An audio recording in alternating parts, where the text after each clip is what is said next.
Once there was a Stone Age, a Bronze Age, and now we are in the middle of the Plastic Age.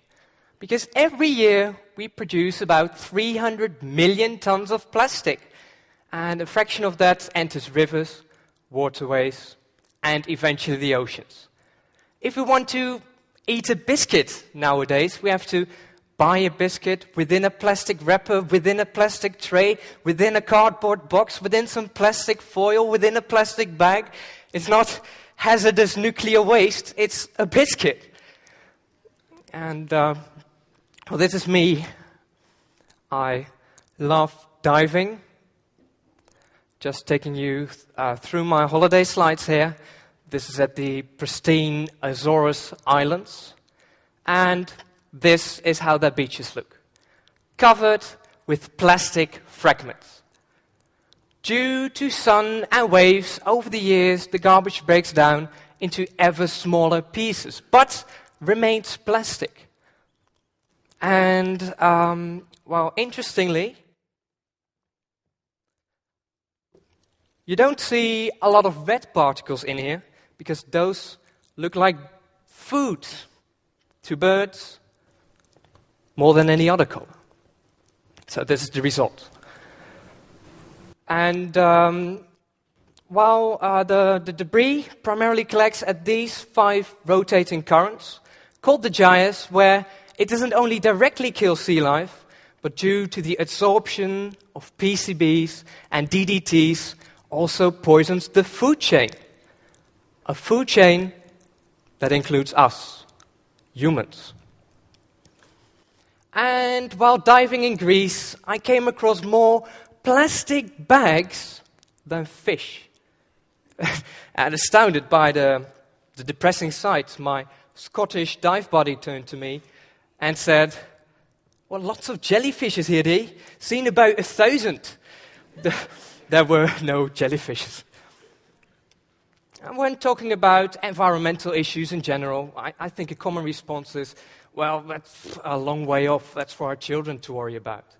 So, hello, here I am. Why don't we just clean it up? Now, there are multiple reasons why current plastic pollution researchers believe we should focus on prevention. For example, through education, rather than attempting a cleanup operation, because we would need to deal with 5 colossal areas, each moving around. Plastic sizes ranging from these massive ghost nets to molecules, bycatches and emissions. Furthermore, we would need to get all the plastic back to land. It would need to be financially realistic and is in fact the total amount of plastic within the gyres unknown. But about a year ago, when I was on my way to the hairdressers, and I must admit, I don't go there often, but I had this little epiphany. I saw even old people throwing rubbish in the water, and I thought, well, some people will just never learn, will they? We'll need a combination of both worlds. I will need them soon. So then, I simply used this list of concerns as challenges. And in fact, a week later, as a school assignment, I had the chance to spend a lot of time on a subject of choice together with a friend of mine. And this gave me the perfect opportunity to do new and fundamental research regarding plastic pollution. I then went on holiday to Greece, taking this Mentor with me, which is the common device for sampling plastic. And so I had to leave home all my clothes due to low-cost airline weight limit policies. Well, the troll we built, however, is 15 times finer than a regular one. And what we discovered was that the count of those minute particles is in fact 40 times higher than the larger particles. So we have to take these small plastics out. But then we wouldn't want to take the important plankton out as well. And luckily, these could simply be separated using centrifugal forces. However, nobody knew how much G-forces common zooplankton could survive. So we took the troll out again. Oh, we didn't have a boat, so...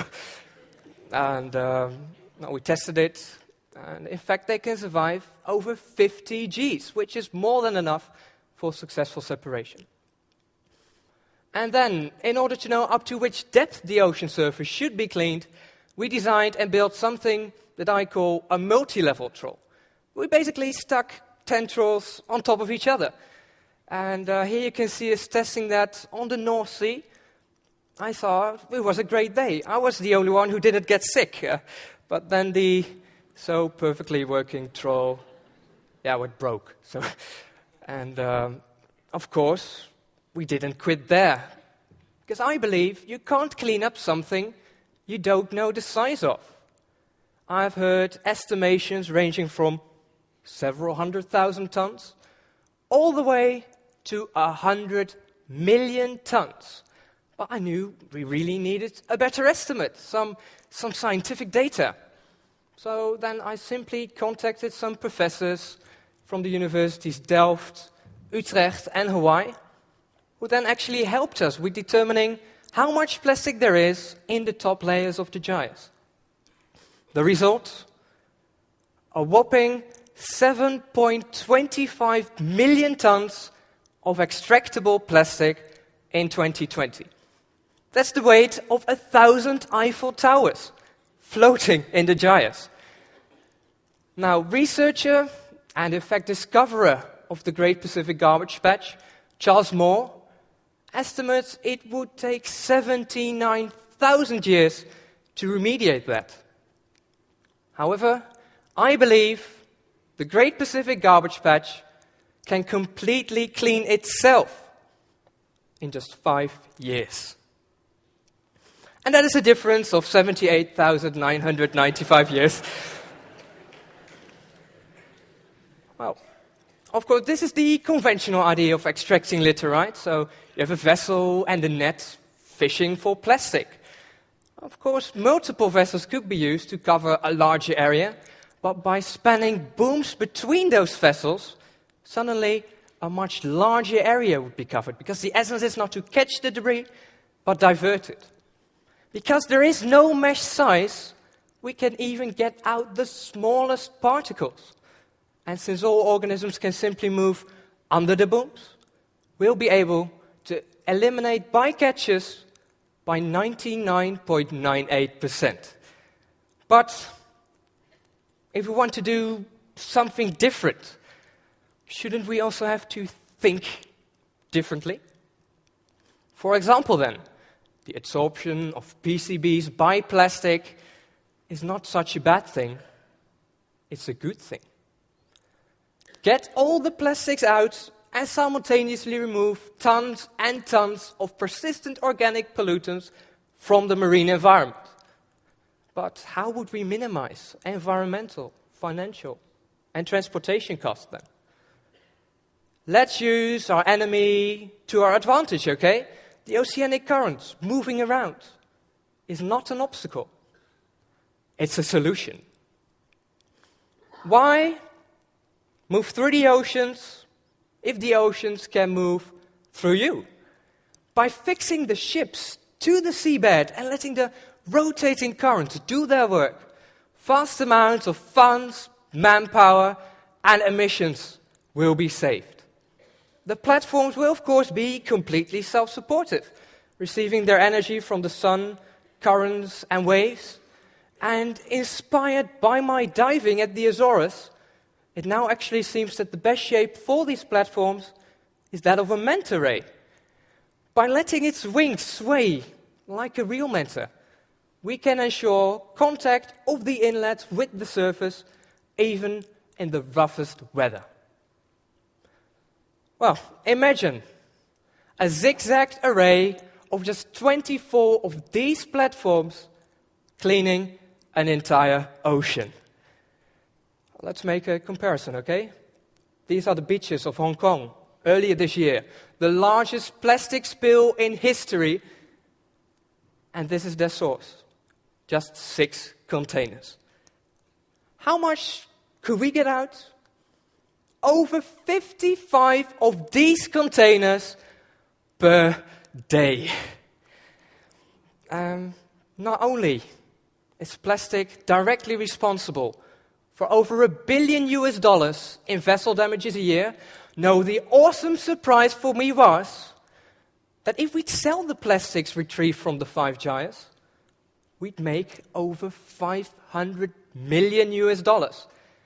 And this is in fact more than the plan would cost to execute. In other words, it's profitable. But I believe that the key thing is that only if we realize change is more important than money, money will come. And yes, it will be one of the largest environmental rescue operations yet. But we created this mess. Heck, we even invented this new material first before we made this mess. So please, don't tell me we can't clean this up together. Thank you very much.